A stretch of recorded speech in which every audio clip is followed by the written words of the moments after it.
Hi, in this video I'm going to show you some neural flossing movements that you can do for the lower limb.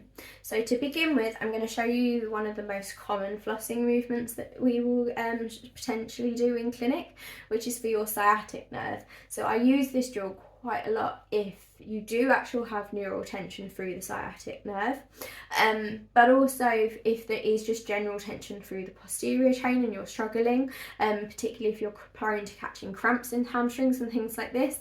I often find doing this drill can be quite helpful to add to your stretching and mobility through the posterior chain. So for the sciatic nerve, there's a variety of ways that you can do this drill. You can do it seated, but I'm going to show you it laying down. You're going to lay on your back, and we're going to send one leg, keep one leg nice and flat to the ground, and the other one we're sending up to the ceiling. It doesn't need to be all the way up, we just need a slight straight leg raised to the ceiling. And then what we're going to do is work the movement of the foot. So you're going to draw the foot towards the knee and then point the foot like so, working back and forth. And we're going to do roughly 10 to 15 reps of this. And then you'd relax down and do the same but on the other side. Secondly, what you can do is you can add the head into the movement, or you can do it seated. So with it seated, you'd be flexing the foot. You can have a really slouched position and you can drop your head, so there's the stretch. And then you can point the toe and look to the ceiling to take the stretch off. So you're back and forth between these movements like so. So it's your choice if you want to do it seated or laying down. Secondly, with the sciatic nerve, it will branch at your knee. So by doing the point and flex movement, what we'll do is we'll catch the nerve that runs more down the back of the leg, of the lower leg. But we want to catch sometimes, in some cases, where it's coming down more of the sides of the leg as well.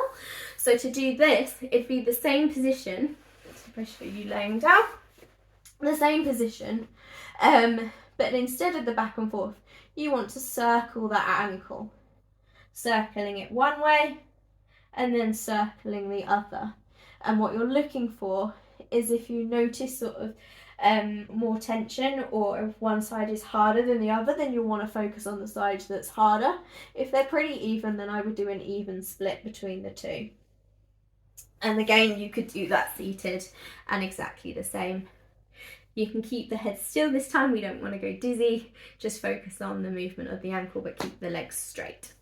So that's targeting the sciatic nerve. In some scenarios, we might find it's helpful actually to target the nerve that runs more towards the front of the leg, so what's called your femoral nerve. For this one, there's a variety again of positions that you can do it. You can do it seated, you could do it standing, you could do it laying on your side, or you could do it laying on your tummy, whichever's easiest for you. I'm going to show you on your side for the purposes of the video, but again, you can do it in any of these positions. You're going to be laying on your side, legs out straight, stacked hips, and then all you're going to do is draw the foot, top leg, to the foot behind you, and down. And it's that nice drawing foot to bottom and down. If you were doing it on your tummy, if I shimmy forward a little bit, it would look like so. So you're drawing knees together, foot towards the bottom. Like so. Lastly, the other nerve which I sometimes target when in clinic, if we're looking at sort of tension through the lower limb, is what's called your obturator nerve. So this one's more sort of catching through the inside of the leg. So for this one, what you'll want to do is you want to be on all fours, and then keeping those knees and hips stacked. What we're going to do is take one leg out to the side and draw back in. If you want, you can drop the head to add a little bit more tension through the chain to create a stronger back and forth, like so. and you'll want to do sort of 10 to 15 reps of this. If any of these cause pain or you'll find it aggravating any symptoms, please stop and speak to your practitioner. Like these shouldn't be particularly strong sensations.